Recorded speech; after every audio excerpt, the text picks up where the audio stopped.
Welcome to another episode of IAPC Book Talks. This is a new webcast series produced by the Institute for the Advancement of Philosophy for Children at Montclair State University.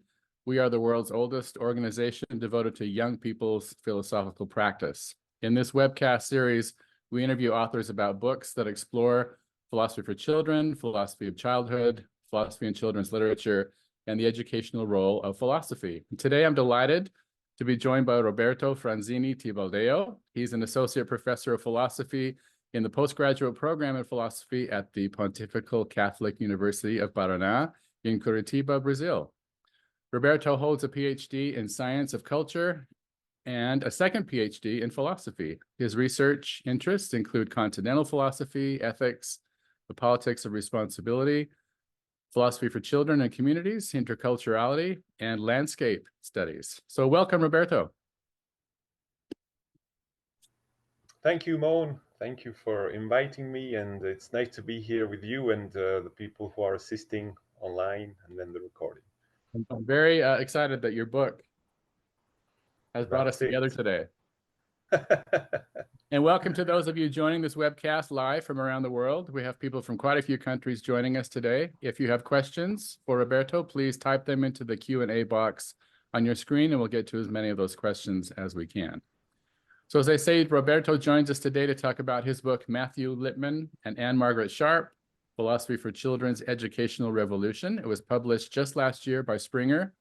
And in this book, he shows that philosophy for children's revolutionary stance on education was a result of the fruitfulness of Lipman and Sharp's intellectual cooperation and their manifold abilities as researchers, teachers, trainers, communicators, motivators, and community builders. And Roberto, I want to pay you a serious compliment. More than most other studies and commentaries on Lipman and Sharp that I've seen in the past several years, your book really demonstrates a comprehensive and penetrating study of what they actually wrote. A lot of people write about Lipman and Sharp without having really read a lot of them, but you really did serious research. So I really thank you for that. Oh, I thank you. It has been quite, I must say, quite a task to accomplish. It took several years of research, meditation. Then I have to postpone the project because of other business, other, teaching, moving from one continent to the other. So, but in short, that's it. I wanted to, so since I have this philosophical background of, dealing with concepts, idea, and also the development of concepts, ideas, expressions, and practices, the first aim was to inquire into the origins of philosophy for children, of this specific proposal, and trying to, highlight both the individual and the joint contribution of both Lipman and Sharp. Also because there has been a partial reception, so not yet able to, make justice of the contribution of their cooperation. So I think this is something I wanted to achieve. There has been some research, of course, starting from the book you edited in community with Anne Sharp 6 years ago. But nevertheless, when you look on the internet or you read some articles, it's always only Lipman, the one who developed philosophy for children, whereas it's not that it's false, but it's not entirely true. So this was the first aim, and then thanks to the inquiry into their cooperation, I think it's clearer in which sense their proposal has been revolutionary in the proper sense.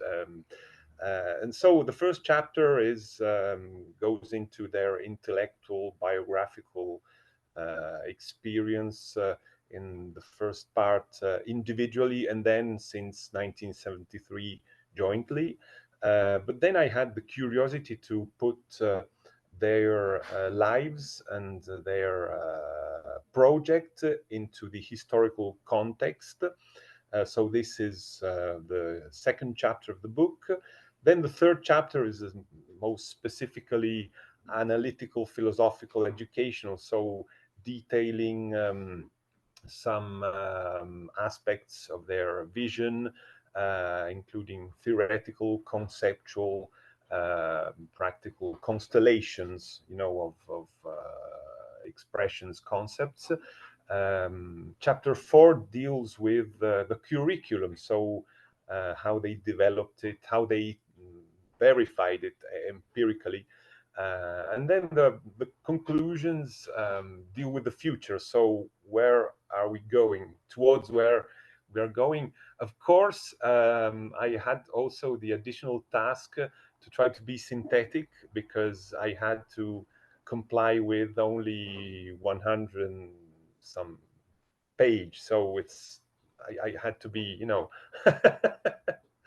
I much more should have been added, and I had actually other ideas, but then I had to deal with, the constraints of publishers, and that's it. Always the way, isn't it? Yeah. Yeah. I really liked how in the introduction you tell a story about how you learned about philosophy for children when you were a secondary school teacher in Italy. Well, I don't think we've mentioned before that you're from Italy. How you started a correspondence with Matthew Lipman, and you went on to make philosophy for children part of your professional research and practice, and then you finally came to write this book. Would you give us just a brief biographical narrative of yourself, your life as a teacher, researcher, and how you came to philosophy for children? Tell us about what you're currently teaching and researching. Yeah. Okay, my professional life has never been so linear. So I've always been engaged since I think I started teaching officially in the public school, Italian public school, in 2001, just after the 9/11. So it was, I quite remember quite well this. And I've always so I taught, but then I continued to study and carry out research. So to university PhD, then back to teaching, then another PhD, then back to teaching, then a postdoc in Belgium. So and then before that, research in Pisa. And so I've always dealt with both teaching and researching. And as a teacher, actually, I always perceived something was still missing from a practical point of view. So I experienced the shortcoming of my academic background, which did not provide me any ability to teach.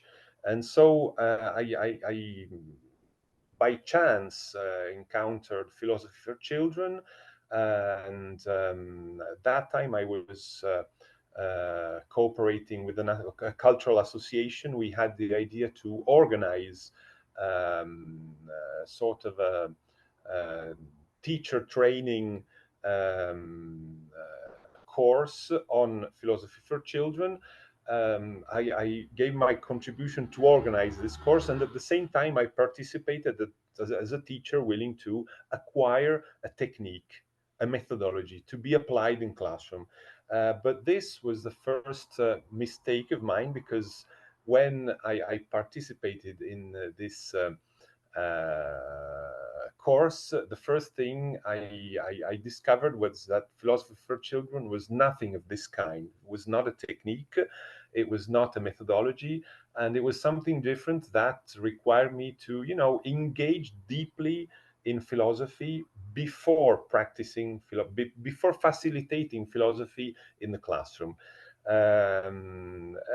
So it's not been an easy encounter. It's been quite an encounter at the beginning.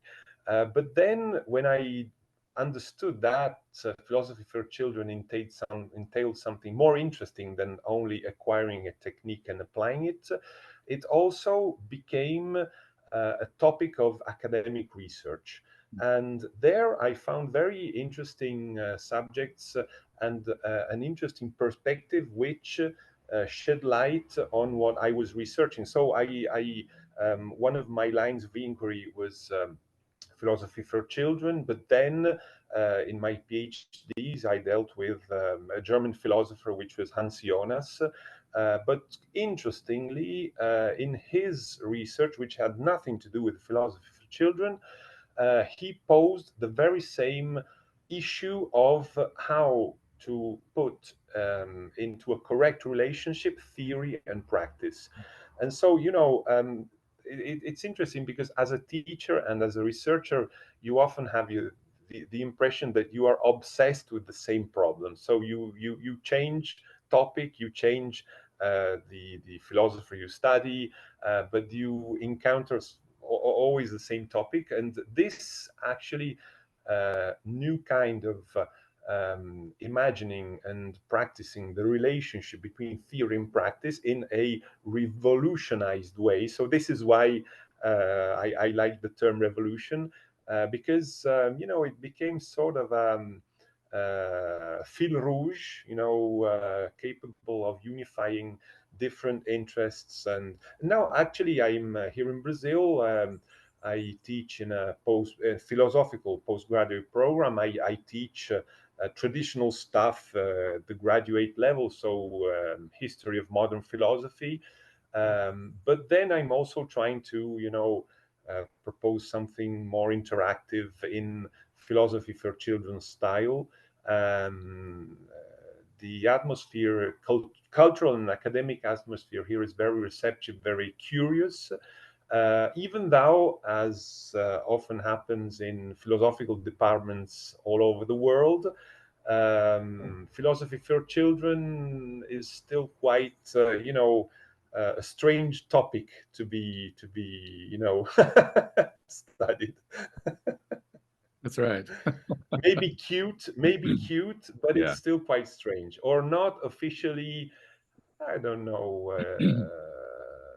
Yeah, but nevertheless, I something think sometimes strange. that Yeah. works to our advantage and sometimes to our disadvantage, Hmm. right? Hmm. Hmm. Yeah. So you've been practicing and writing about philosophy for children for several years, it seems like, before you started on this book. So I'm wondering, Yeah. did you learn anything in writing this book that changed what you had thought philosophy for children was? Were there any surprises that you learned, or any myths that it destroyed for you? Yeah, so actually, the first myth I recognized as being, not to say it was false, but at least not truly true, was the fact that, what you find, generally speaking, in the internet. Lipman was teaching logic at Columbia University, and he discovered students were not able to think logically and to speak their thoughts logically, which is partially true, but it's not all the truth that's behind his interest in philosophical education. And so this is the myth that I discovered. And so this is something I already had the impression was somehow misleading before researching in this project. But then, so this, thanks to this project, the project that led to the book, I had the opportunity to take a closer look and a more systematic look at Lipman and Sharp's writings. And actually, they state quite clearly that, so of course, we need logic to think. We need logic to think well, but logic is not all we need to think well, because we also are meaningful subjects. So people eager for meaning, and logic does not provide meaning. It does not provide you in, as telos, the goal. So the issue is how to how to choose a goal, how to move towards a goal, not only intellectually but existentially, and so in an engaged way. And this is something I pretty like, because I had the impression that philosophy for children, thanks to the contribution of both, was not only thinking with the brain, but was thinking with your body. So it's thinking and perceiving and behaving, acting at the same time. So this is something I pretty enjoyed. Yeah, enjoyed very much. Nice. Well, I was impressed by you wrote that you described your method in this book as historical genealogical. Mm, mm. And I really like that, meaning that you were weaving together Lipman and Sharp's philosophical and educational theories with their own personal biographies and also with their historical context. So I wanted to ask, Mhm. what did you think were the most important, both personal and or historical contexts or factors that shaped the work that Lipman and Sharp were doing together? Yeah, so I think there are some aspects that shaped their perspective before their meeting, before their providential meeting, at least according to their autobiographical accounts, Liebman says that he enjoyed very much the practical existential attitude of his father, who was somehow an inventor, dealing with mechanisms. And so I find this very interesting because I think it's what he is, his temperament, his attitude towards life was quite practical. So I must state clearly something into brackets. So I did not have the opportunity to know them personally, unfortunately. So the idea I have of them as persons is something I reconstruct starting from what they described themselves, and also of the people who knew them personally. So the second-hand accounts, so interviews and people talking and speaking about them. But so this is what I perceived was something important in Lippmann, and also I think is something which has quite to do from a philosophical point of view with pragmatism, which means clarifying ideas, which means ideas as practical engagement, thinking as practically engaged. So I think this is on the side of Lippmann. Sharp, on her side, was a descendant of an Irish Catholics. And so she had a keen interest in theology, in spirituality. And they were quite different in this regard. So, and Lippmann engaged more in philosophy and Sharp more in education. But then this is precisely what made their, cooperation capable.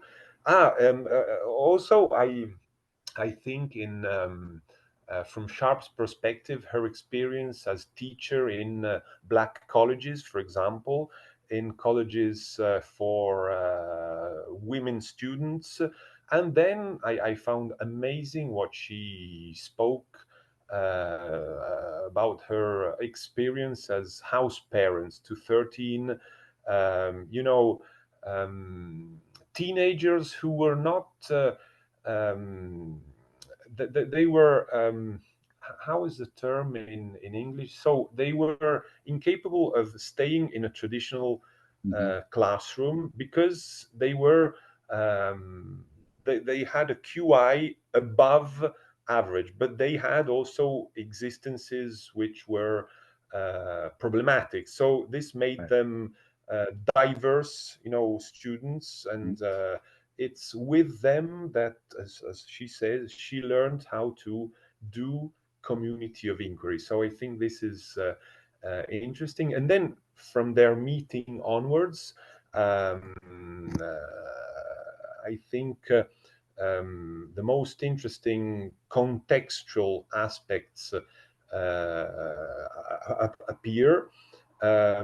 So philosophy meeting with education, but in a specific moment, because somehow the 60s, as I understand, the US 60s are quite an interesting decade, where actually are the roots of globalization, the roots of learnification.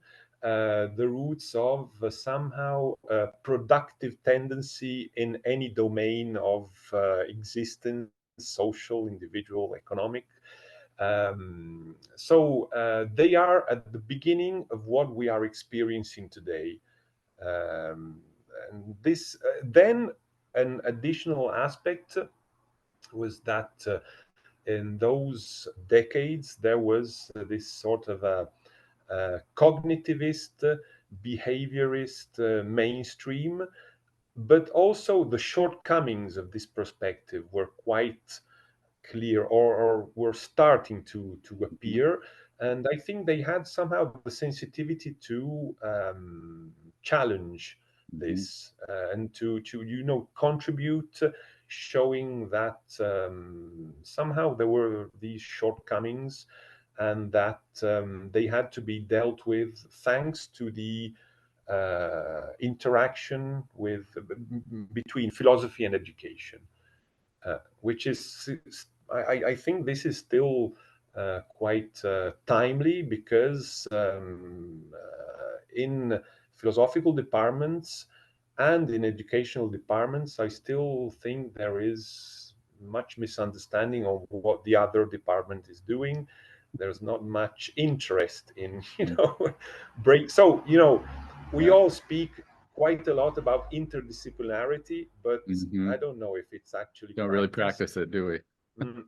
So that's it. Yeah. Well, I was just, as you were speaking, I was thinking also another thing that the 1960s U.S. is known for is the development of the civil rights movement, which began before that, but then continued after, of course. Yes. But and I was thinking about how both of the personal biographical aspects you just spoke of Lipman and Sharp, Lipman from the more practical aspect and Sharp from the maybe spiritual aspect, drove them both to be really committed to social change in their own ways. And of course, his first wife being African American and his children being mixed race. I think they, like, as you're saying, they came at it maybe from different angles, but that was something they really shared, their commitment to social change, political and social change, and as education as a vehicle for that. Exactly. Yeah. Absolutely. Yes. And philosophies, I mean, I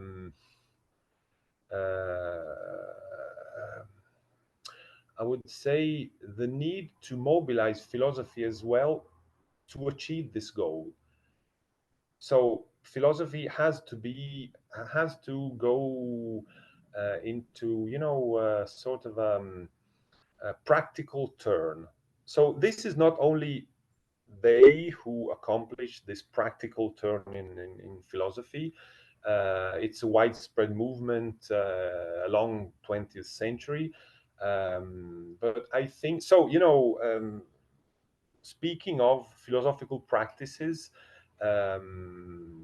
it's in these decades that philosophical practice as a concept is born, of course, because philosophy cannot only be relegated to philosophical departments and dealing with abstract concepts, but it has to be, practically committed to the transformation of society. And it's interesting because, on the other hand, it's what, for example, a thinker and pedagogist like John Dewey said from the very beginning. I mean, and so also I enjoyed a course I gave here at the university last semester on philosophy of education geared towards the transformation of reality. And if we take a closer look at the history of philosophy of education, there are some thinkers here and there who, deal with social transformation, and they advocate social transformation. But then the mainstream is somehow that philosophy deals with other business, and social transformation is an economic thing, something which has to do with sociology. So philosophy can disregard this because it's an eternal science. In aspiration anyway, right? Yeah. Yeah. Yeah. Well, that leads me to another question I wanted to ask you about. Uh, a strong contemporary criticism of Lipman and Sharp and of their program Mm, has been its emphasis on critical thinking. This is something you mentioned earlier in the beginning. I think you said it was one of the myths that you busted for yourself, that mm, logic was like the main thing behind the program. But there's this criticism that a general emphasis on thinking is sometimes seen as a limit or even an Anglo-American view of what philosophy is. mhm, The mhm, idea that children should be learning to practice good or skillful thinking has even been described as a kind of colonialism. So I'm really mm. interested, given especially your international experience in Europe and in South America, I wonder what you're thinking about this issue. And I want to bring in, there's a question that came in from our audience from Okay. Brazil, actually. I don't know if you know Gregory de Souza. He says, thank you Ah, very yeah, much yeah, yeah. for Hi, Gregory. providing important work. He says, you say that in your professional career, you have already experienced different realities. How do you see the reality of philosophy in Brazil, especially from the perspective of teaching philosophy to children? What would be the main points to develop? So maybe you could Mhm, talk about those two things together. mhm. Yeah. So the specific. Yes. Okay. Okay. So both the criticism against Anglo-American colonization, Mhm. thinking geared colonization, and the one reality philosophy for children. What should be the main points to develop? So I will start with the first question and then try to answer to Great. Gregory's Thanks. question. Because of course, so there is in academic research a strong line of criticism in this regard, because of course uh,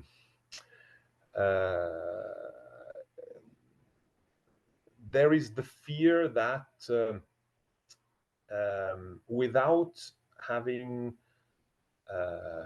the sufficient intellectual awareness, philosophy for children is practiced is in a neutral way, but as a matter of fact is the product of a certain culture which has historically at least uh, after the Second World War, etc., etc., and after the isolationist Mm.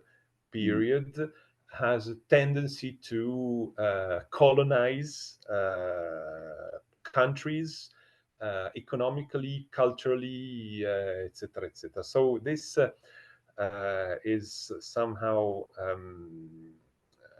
the, the aspect to deal with.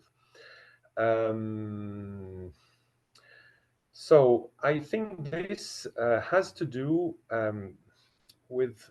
So I understand the criticism, but then I would add that.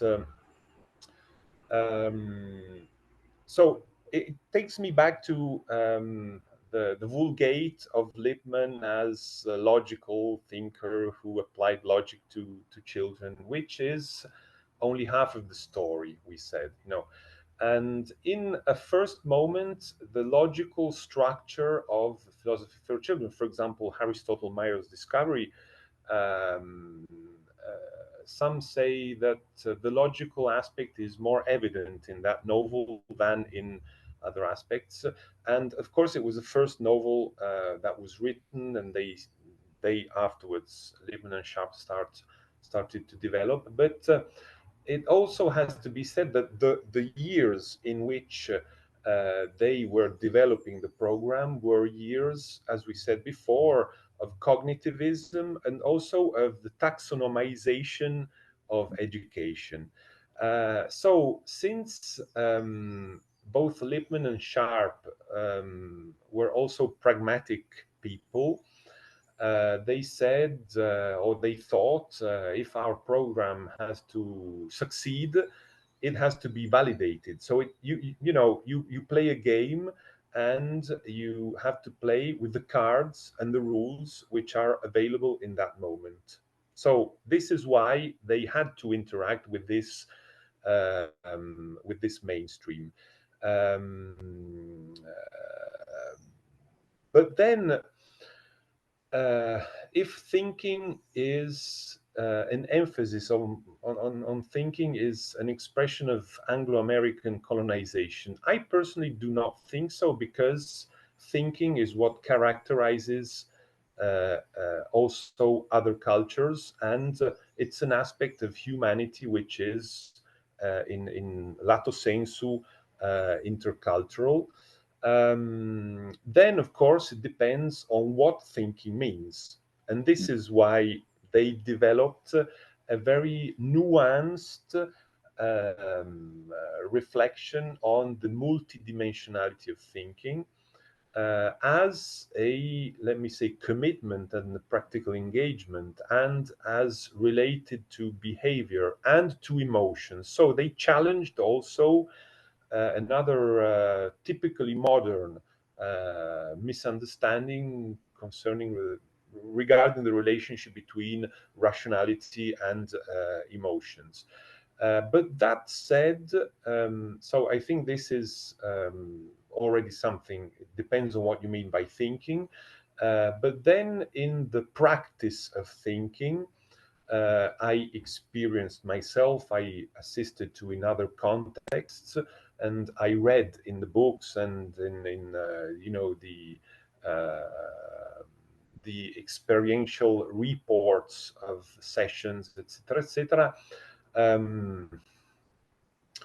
They didn't understand their effort as you know, inquirers, founders of philosophy for children, as, you know, we want to establish a new church or a new dogma or a new religion or a new congregation. So you mentioned earlier that I corresponded with Matthew Lipman, and so maybe it's something silly, but I think it's relevant, because I found an article of his on higher order thinking, which I still find one of the most interesting, incredible texts he wrote. And so at that time, already emails were available. So we were in 2001, 2002. I wrote him an email asking, you know, some more information about this, because the text was not available on the internet. And so he replied with a paper copy of the text. I don't think he used much the emails, and so he went still went paper at that time. But then I wrote to him a second time, asking for his support for this project we were developing in Italy on philosophy for children, which entailed also organizing, joint with an association in Italy, the CRIF, who was the one in charge for teaching teachers how to facilitate in training teachers. And so he replied absolutely, you know, with no problem, in a very swift and kind way, without asking, you know, the typical questions that a dogmatic person would ask. So, what are you going to do exactly? How are you going to quote? You know, these issues which have to do with the labels, brands, or copyrights. So this is something I always perceived. So a great flexibility in supporting, but also not in trying to, you know, putting let me say, an intellectual control on projects going on in the world. And this is actually what I then discovered in his autobiography, where he said that, you know, the important thing is that children philosophize. Then, of course, they proposed a certain proposal, which entailed philosophical novels, which entailed a structure of the session. But then these have to be adapted to situations. And here is when, I mean, the, the, the problem comes. Because many people, many colleagues of mine, I myself at the beginning, what I thought was, so I go to this course, acquire a knowledge, acquire some bibliography, then go to class, to my class, and apply simply the abstract model, technical model to my class. This would be colonization. This is the colonization of fear, because it then becomes, an irreflective way of practicing a technique. This is colonization. Whereas, as I perceived and I found in their texts, why did they insist? And maybe this is one of the most problematic points of the whole of the experience of philosophy for children, because it's still misunderstood, I think, that the key to philosophy for children is teacher education. I'm speaking as a teacher. I know that changing the mind of the teacher is the most difficult task, because teachers have their forma mentis and they are not so, available to change. They like to think they change society, they change the mind of their, but then when it comes to themselves, they are not so, easy at change. But if the mind of the teachers does not change, then philosophy for children becomes a colonization. So I think that it's not the Anglo-American, because philosophy for children, as for example, Felix Morion always says, is not a methodology, is a proposal. Proposal means you dialogue with those who are there. Yeah. And so this flexibility or adaptability of the proposal is what avoids philosophy for children becoming a colonization. Because in adapting, you have to interact, you have to, pay attention to who's there, to the culture, to who you are, and this adaptability is an asset. I mean, but it implies engaging in teacher education. And so, responding to Gregory, I think the key is teacher education, is still this. Sorry if I was long, but it was a very complex issue. It is complex. I'm wondering, in my own mind, I think sometimes the way you describe teachers being rather inflexible or unreflective is a direct consequence of teacher education, the way they've been educated as teachers, to think that like there's some research-based methods of teaching that they need to follow. Yeah, that actually this is a problem for me, because I'm speaking of myself attending university, Italian university in the 90s, and then becoming a teacher. I never had, I never engaged in teacher education. So I simply went to university, acquired some historical, philosophical knowledge, maybe had some reflection, but never, inquired deeply into my convictions regarding philosophy. So neither did I ever have a proper teacher education. But the problem is now teacher I didn't either have pedagogic education. This maybe is good, because pedagogic education is very technical, in the same sense that, so I'm sorry if there are some pedagogists, but the impression is that we still have much work ahead Mhm. in this to you know what I would use this metaphor to become a facilitator. So what does it entail? It entails becoming a sort of a tailor of the community of inquiry. A Mm. tailor is, you know, tailor make, you know, Yeah. adapt cloth, Mm. sew, you know, to make a good shape of what's available there. Right. You know, so I don't know. Can you talk just a little bit more about how you see that adaptation or that tailor work going on in Brazil? Okay. I'm still acquiring information, but as I perceive it, there has been a time, so in the 90s, when there was much enthusiasm. And in those years, in the 90s, the novels have been translated into Portuguese, etc., etc.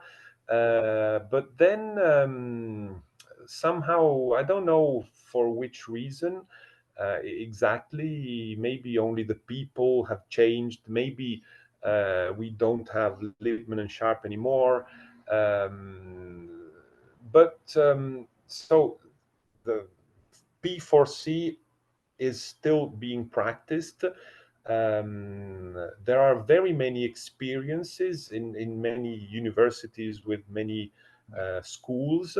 There is a network, but it's mainly focused on didactics of philosophy, Mm. Mm. which is so there are experiences going on with the goodwill and enthusiasm of those involved, and also networking capacity.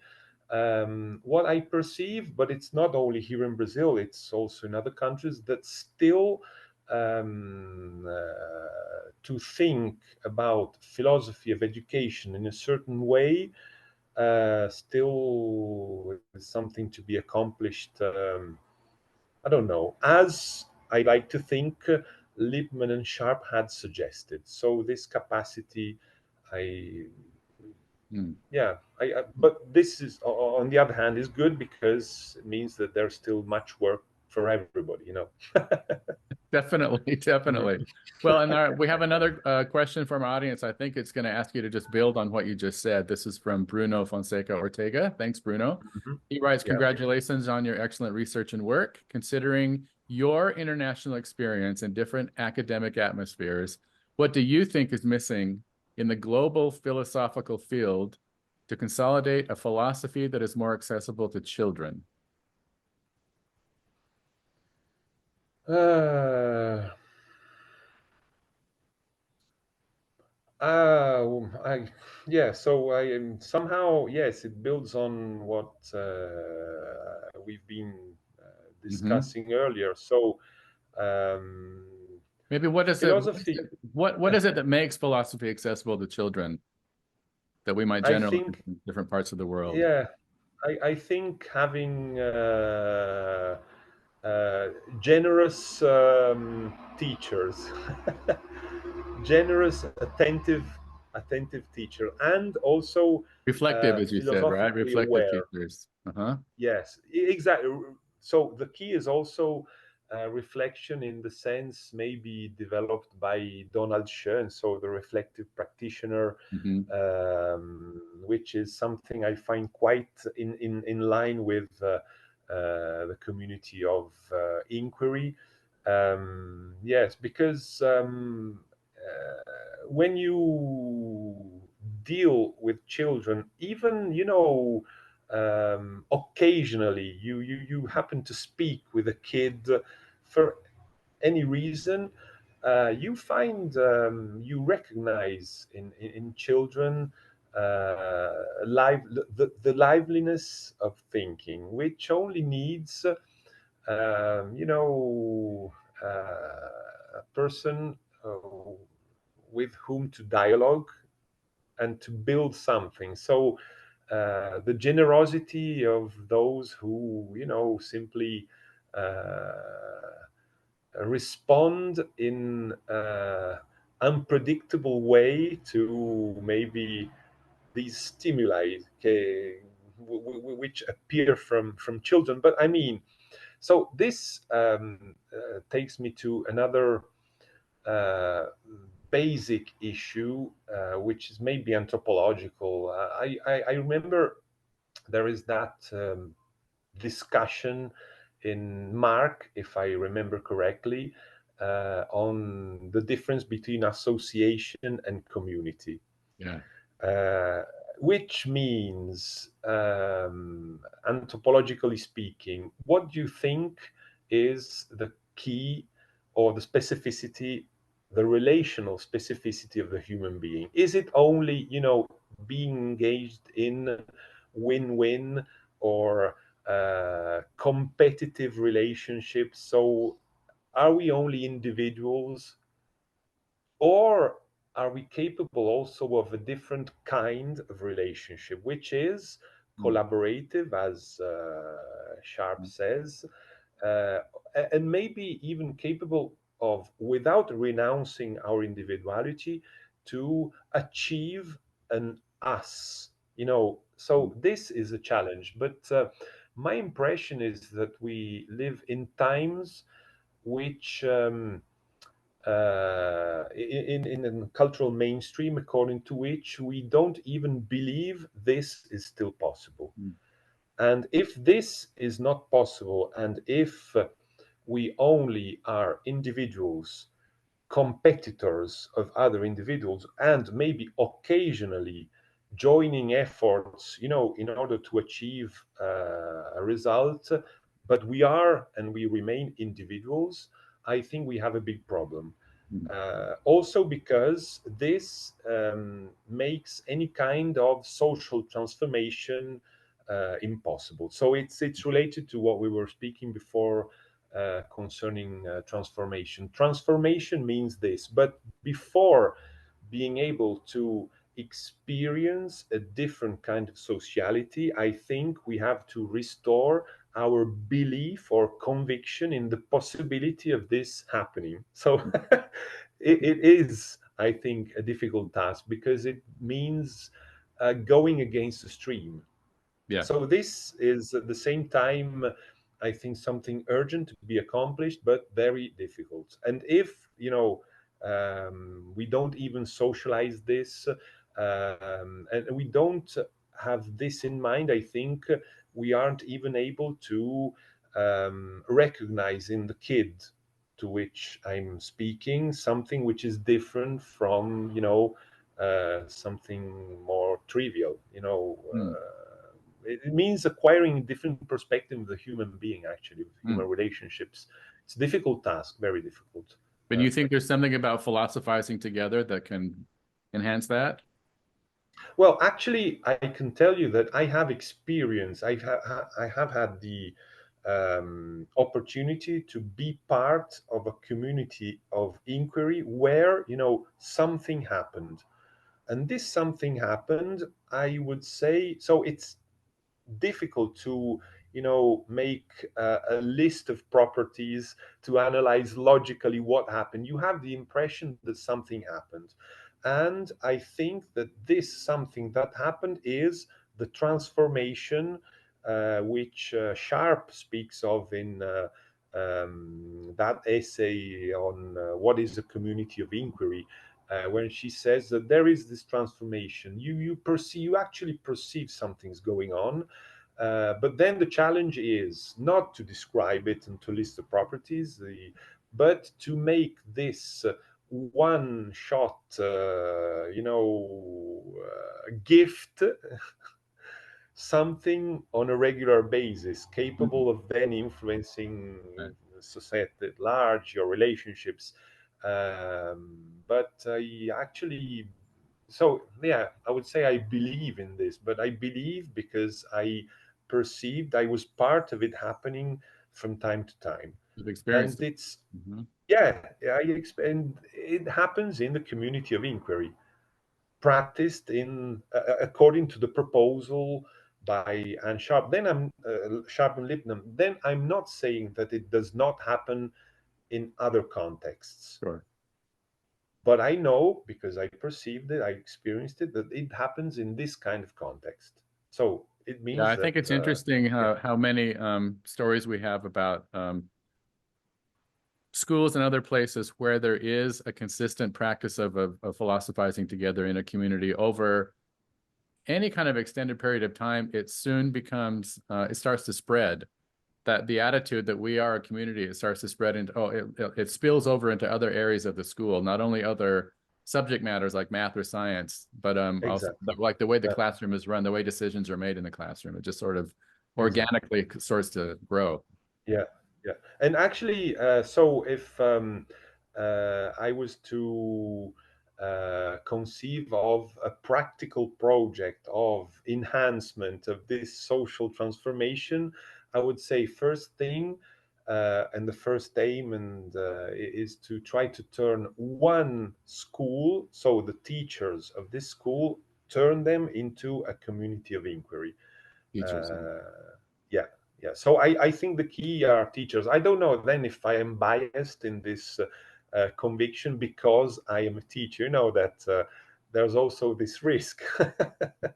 But so I think this could be one of the keys. You know, start from teachers in systematically in a school, turn them into a community of inquiry without any dogmatic pretension, nothing this kind, but could be, could be Yeah, I have to say the effective first, actually. the place that I discovered, I started philosophy for children was in Hawaii during my master's degree.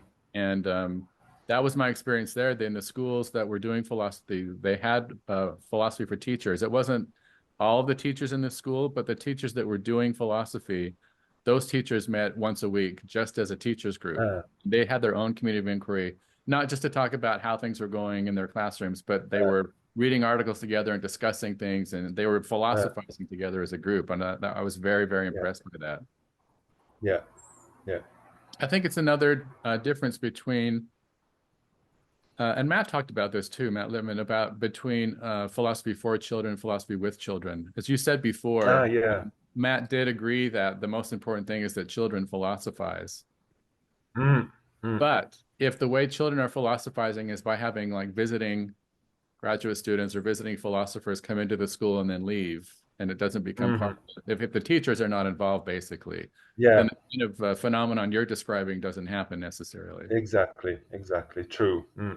Yeah, there has to be a sense of community going on, developing. True, yes, which is also difficult because actually at the university it's pretty the same. There are meetings, but then our work is still quite individual. We occasionally cooperate because we need to build a research team to acquire funds for a project, etc., etc. But this kind of transformation into a community is something that, in my experience, is still not happening. It should be, yeah. So how to make this happen? Somehow, the school as an institution should be involved. So there should be some time given to teachers, maybe paid time or time. It's an organizational issue, but it needs the support of the institution. So That it's not reminds me only the of a Sorry. distinction you make in the book between what you say Lipman and Sharp had both a top-down and a bottom-up approach to philosophy. So can you just explain that distinction for our audience? Yeah, well, I think basically it's this. So the top-down approach is the institutional approach, the one based on educational policies, school rules, etc., etc. So which has an impact on the organization of the working place of a school as an institution. And the bottom-up approach is the one relying on the self-organization of teachers who willingly engage into an extra activity. So I think they had both in mind. They had in mind both strategies, and they also. So this is why they, especially Lipman, was in charge of this, if I understood correctly. So not only acquiring funds, but acquiring funds to develop projects which could be capable of suggesting new educational policies, new guidelines. So, in this sense, the philosophy for children proposal had to be verified empirically, because this was the key to be recognized by, stakeholders, supporting bodies, those who were in charge of educational policies, uh, as a key to reformulate the organizational structure of the institution, which is the school, which then had to meet with the desire, the educational desire of teachers, of children, and the combination of these two aspects, I think, is something they perceived. I don't know if they fully accomplished this, but it's I wouldn't say it's their fault. I would say that in the meantime, things got a bit more complicated. So Okay. the mainstream is pretty against this kind of because so actually this reminds me of something a friend of mine who was a school teacher in primary school in Italy told me. She enjoyed practicing philosophy for children once a week with her students, and students enormously enjoyed this. But then what happened? That students went home and dialogued with their parents, and from time to time, their parents took a look at the school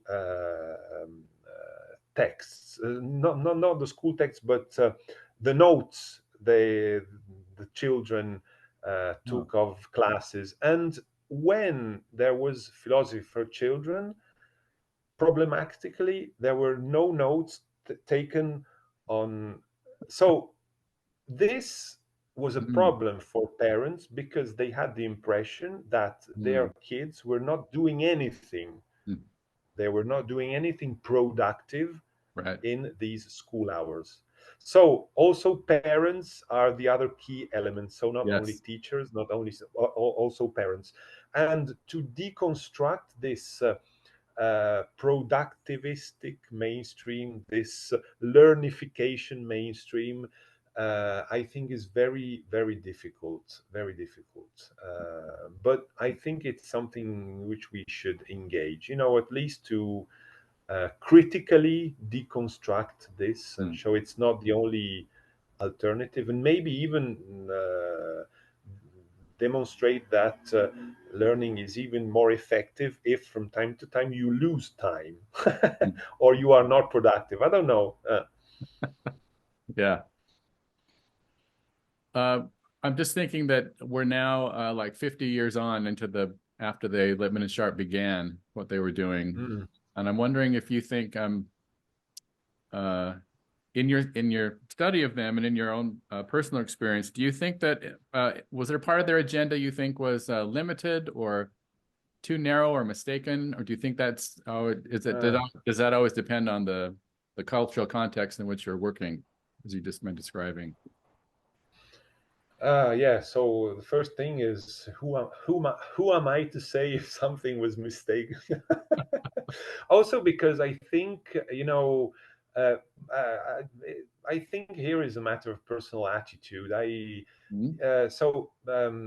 I must say the way I engaged into in the topics I choose to study, I always choose to study something I like, Mm. because I don't find any sense in studying something I don't like and simply criticizing because I don't like it. So, Okay. this is the first Fair thing. enough. Yeah. So, um, but uh, um, but why is this? Because I still think that there is a hidden potential in philosophy for children, or maybe because actually I didn't practice so much philosophy with children. I practice it more with adults or with Mhm. teenagers, and so maybe it's more a question of community of philosophical inquiry than of philosophy for children. So in the community of philosophical inquiry, I find there is still an undeveloped potential, which, a treasure, a real treasure, which has to be discovered, which has to be practiced. For example, I was thinking about this starting from some years ago. A friend psychologist took part in a session, and as a developmental psychologist, he said, "Oh, it's strange. I find the philosophical session, the community of philosophical inquiry, very interesting, but I think the role of the body is still lacking." Mhm. And so this reminded me of something, Sharp said that, uh, if I remember correctly, something could be added as a fifth, last phase of the session, so a drawing. But she also spoke of the possibility that at the beginning of the session, there was a Mhm. kind of a moment of meditation. On the other hand, Lipman himself had a keen interest in aesthetics. His first book was Yeah. What Happens in Art, and in the role of the body in aesthetics. So aesthetic not only as a philosophical domain, but as sense perception in a very thick Mhm. sense. So I think this aspect applied to philosophical inquiry still has to be developed. There are some possibilities which could be developed, including the one which I'm currently trying to develop, actually, related to environmental education or learning for sustainability. So the role of the body, because there is much information, teachers provide students regarding environmental education, but it's not this that will transform, Right. you know. So I think here, philosophy for children and its transformative potential, thanks to the development of this of the role of the body, I think it can achieve something, and at the same time, maybe indirectly respond to those criticism about thinking as colonization, etc., Mhm. etc. But it's not that Lipman and Sharp did not conceive this. So caring thinking, I Right. mean, is indirectly in this direction. Of course, It is. now we have to do this. That's our work now. Yeah, it's our work. Well, I really like the Yeah, metaphor you gave us today about the tailor. yeah. I was thinking that like that, as you're saying, like a good tailor works with the materials available to them Hmm. and the Hmm. situation available to them, and like why am I making this suit? Who am I making this suit for? What am I? Yeah, What materials do I have? What is the social context in which this is going to be used? yeah, So it has to be very reflective, but nevertheless, there is in the mind of the tailor some images of what makes a suit, right? So maybe yeah, like your metaphor is to the community of inquiry. So we have some principles or some suggestions or some proposals of what makes a community of inquiry, but we have to hmm, recreate it in every new context. And so maybe what you're suggesting now is that the idea we have in mind of a community of inquiry will take on aspects of the body more in the future. yeah, yeah, yeah. We Actually, can yeah, find ways wherever we are to implement the body in different ways. yeah, yeah. Maybe also practicing, some outdoor community of Yes. philosophical inquiry. So universities should be schools should be equipped with proper spaces for this. I don't know, but it's only a very banal suggestion. But there are more sophisticated things which could be thought of. Yes. I know a number of people around the world have experimented with different ways of using the body in a more pronounced way in community of philosophical inquiry. So maybe we need to get these people together and do some more thinking. Yeah. There's still a lot of work to be accomplished, to be done. Yeah. A lot of work to do, and I'm very happy that you're among the people doing it, Roberto. Thank you so much for joining us this morning. It looks like we're about out of time. So just let me thank you one more time and recommend, again, folks, this wonderful book, Matthew Lipman and Margaret Sharp, Philosophy for Children's Educational Revolution, a very well-researched, very thought-provoking book. Thank you, Roberto. Thank you, Maughn, and we'll keep in touch, and we'll definitely see you keep in the in touch. future. In the close future. See you in the future. Ciao. Bye-bye. Ciao.